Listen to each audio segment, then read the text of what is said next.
بسم اللہ الرحمن الرحیم۔ پیارے بچوں، السلام علیکم ورحمۃ اللہ وبرکاتہ۔ آج کا ہمارا جو موضوع ہے وہ ہے حمد۔ حمد کے اوپر کچھ نظم حمد جو ہے صفحے کے اوپر کچھ الفاظ دیے گئے ہیں، مشکل الفاظ جن کا معنی ہے آس یعنی امید،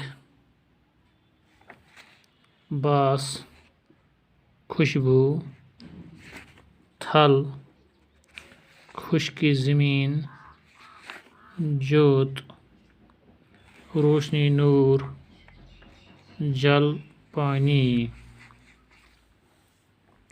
حمد۔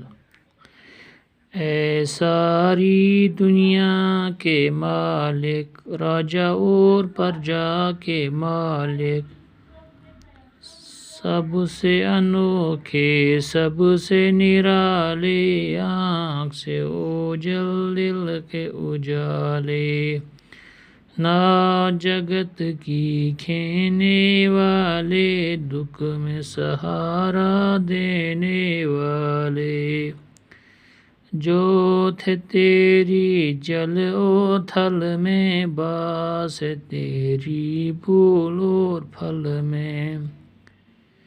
اے ساری دنیا کے مالک، راجا اور پرجا کے مالک، سب سے انوکھے سب سے نرالے، آنکھ سے اوجل دل کے اجالے، نا جگت کی کھینے والے، دکھ میں سہارا دینے والے، جو تھے تیری جل اور تھل میں، باس ہے تیری پھول اور پھل میں۔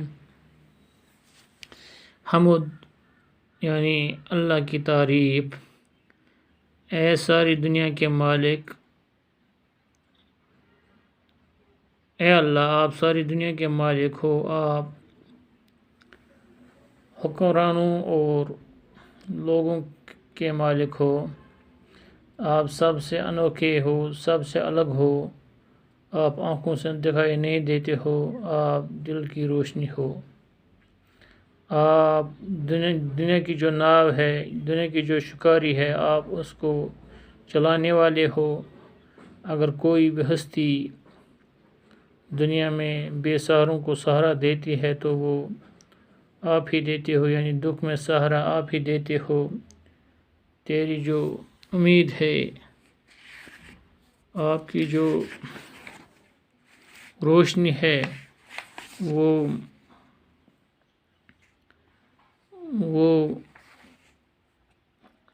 خشکی میں بھی ہے، وہ پانی میں بھی ہے، یعنی وہ زمین میں بھی ہے، وہ پانی میں بھی ہے۔ جو تیری خوشبو ہے، تیری مہک ہے، وہ پھول میں بھی ہے اور پھل میں بھی ہے۔ اے ساری دنیا کے مالک یعنی اللہ تعالیٰ، آپ لوگوں کے بھی مالک ہو، آپ بادشاہوں کے مالک ہو، آپ سب سے الگ تھلگ ہو، آپ آنکھوں سے دکھائی نہیں دیتے ہو لیکن آپ دل کے ہی اجالے ہو۔ دنیا کی جو شکاری ہے، دنیا کی جو ناو ہے، آپ اسے چلانے والے ہو، آپ دکھ میں سہارا دینے والے ہو۔ تیری جو خوشبو ہے، تیری جو روشنی اور نور ہے، وہ پانی میں بھی ہے، وہ خشکی میں بھی ہے۔ تیری امید، تیری خوشبو جو ہے وہ پھول میں بھی ہے اور پھل میں بھی ہے۔ باقی وسلام۔